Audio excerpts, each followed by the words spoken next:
ভারতের সীমান্তে কড়া নজরদারি শুরু করেছে ভারত। সীমান্তে নজরদারি করবে, এটা নতুন কিছু নয়।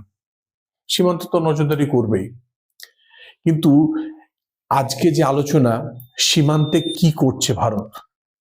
নমস্কার, আমি হরিহর, আমার ইউটিউব চ্যানেলে আপনাদের স্বাগত।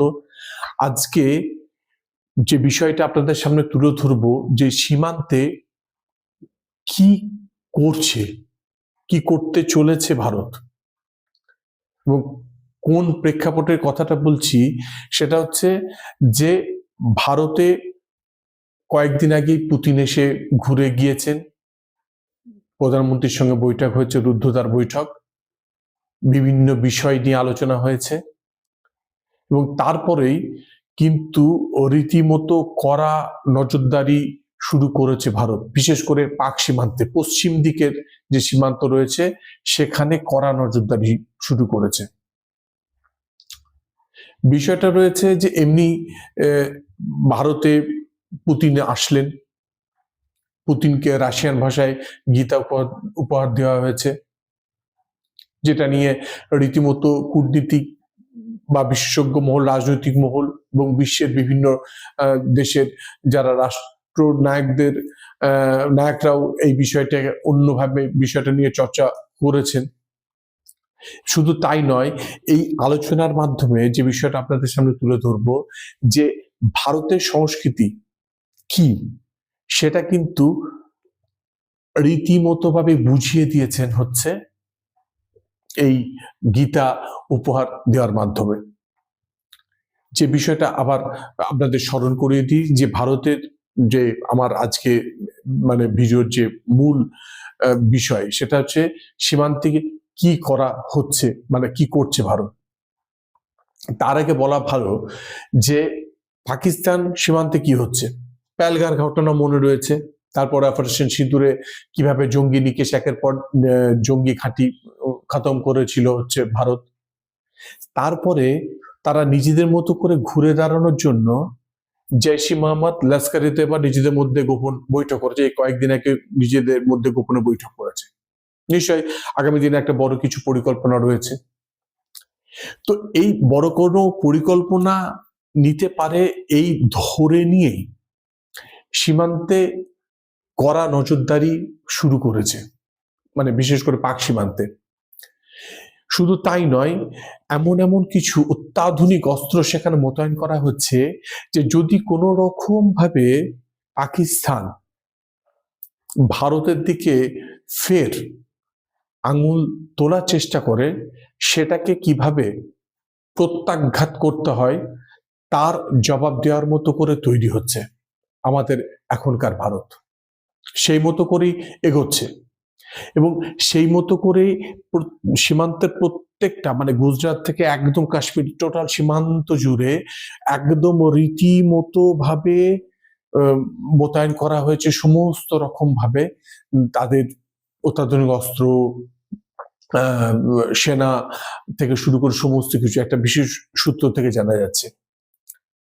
একইভাবে বাংলাদেশের দিকে নজর রয়েছে হচ্ছে পাকিস্তানের, যাতে বাংলাদেশের ভারতের যে পূর্ব সীমান্ত বরাবর যে বাংলাদেশ সীমান্ত রয়েছে সেখানে নাকি শোনা যাচ্ছে সূত্র মারফত যে সেখানে জঙ্গিদের রীতিমতো কড়া নজর রয়েছে, যে যাতে কোনো রকম ভাবে একটা অশান্ত পরিবেশ তৈরি করা যায়, এবং সেই পুঙ্খানুপুঙ্খ তথ্য রয়েছে ভারতের কাছে।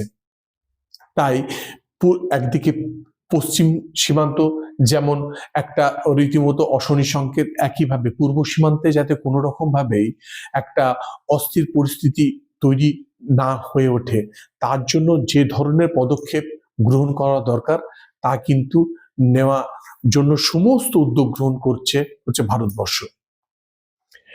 শুধু পূর্ব সীমান্তে নয়, পাক সীমান্তের ক্ষেত্রে যেমন হচ্ছে, এর মধ্যে আর একটা তথ্য জানিয়ে দেওয়া ভালো, সেটা হচ্ছে যে এমনিতেই আমেরিকার ভারতের সঙ্গে একটা নানাভাবেই দূরত্ব তৈরি করার চেষ্টা করছিল, পাকিস্তানকে তোল্লাই দিচ্ছিল, এবং বাংলাদেশের প্রতিও তাদের বিভিন্ন সহানুভূতির কথা জানান দিচ্ছিল এবং রাশিয়া থেকে তেল কেনার জন্য রীতিমতো একঘরে করার কথাও বলা হচ্ছিল, ভারতকে কোনোভাবেই সহযোগিতা না করার কথা বলা হচ্ছিল, বিভিন্নভাবে কটাক্ষ করার চেষ্টা করছিল ভারতবর্ষকে। এই যে পুতিন আসলেন, রুদ্ধদ্বার বৈঠক হলো এবং সে বৈঠকের কম বেশি যেটুকু আমরা সূত্র মারফত পেয়েছি সেটা হচ্ছে পুতিন যে যে সমস্ত কথাগুলো মানে বলেছেন তার মধ্যে উল্লেখযোগ্য হচ্ছে জলপথে আরো শক্তিশালী হতে চলেছে ভারত এবং তার জন্য সমস্ত রকম সহযোগিতা করবে হচ্ছে পুতিন। সেই প্রতিশ্রুতি দিয়েছে আমাদের দেশের প্রধানমন্ত্রীকে। একই সাথে যে টেকনোলজি, মানে যে ধরনের অত্যাধুনিক টেকনোলজি রয়েছে রাশিয়ার কাছে, সেই টেকনোলজিও শেয়ার করা হবে, মানে সমস্ত রকম টেকনোলজি শেয়ার করা হবে হচ্ছে ইয়ের সঙ্গে, কি বলে, ভারতের সঙ্গে।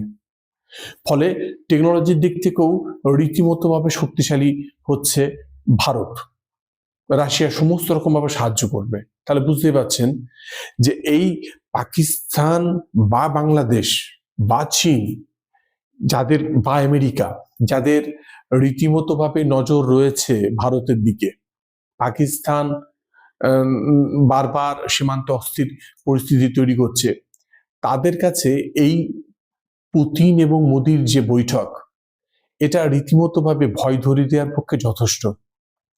এবং পুতিন পাশে থাকার বার্তা দেওয়া, একই সঙ্গে কোনোভাবেই কোনো সমঝোতা না করার যে বার্তা দেওয়া, তাতে বোঝা যাচ্ছে যে কোন রকম কাউকে কিছু পরোয়া করে না। তবে সীমান্তে নজর করা বরাবরই ছিল। আরো এই ঘটনা পরম্পরায় এই যে জঙ্গি গোষ্ঠীদের মধ্যে হাত মিলিয়ে তারা রুদ্ধদ্বার বৈঠক করছে, আগামী দিনে হয়তো কোনো রকম ষড়যন্ত্রের কোনো কিছু হয়তো ছক করছে, সেটা কোনোভাবে যাতে বাস্তবায়িত না হয়, সেটা পূর্ব সীমান্তে বাংলাদেশের দিকে হোক বা পশ্চিম সীমান্তে পাকিস্তানের দিকে হোক, তার জন্য যে ধরনের পদক্ষেপ গ্রহণ করা দরকার তা কিন্তু গ্রহণ করেছে হচ্ছে ভারতবর্ষ। আগামী দিনে কি হতে চলেছে, কি বৃত্তান্ত, সবকিছু আপনাদেরকে আপডেট দেব। আজ এই পর্যন্তই। ভালো থাকবেন, সুস্থ থাকবেন। নমস্কার।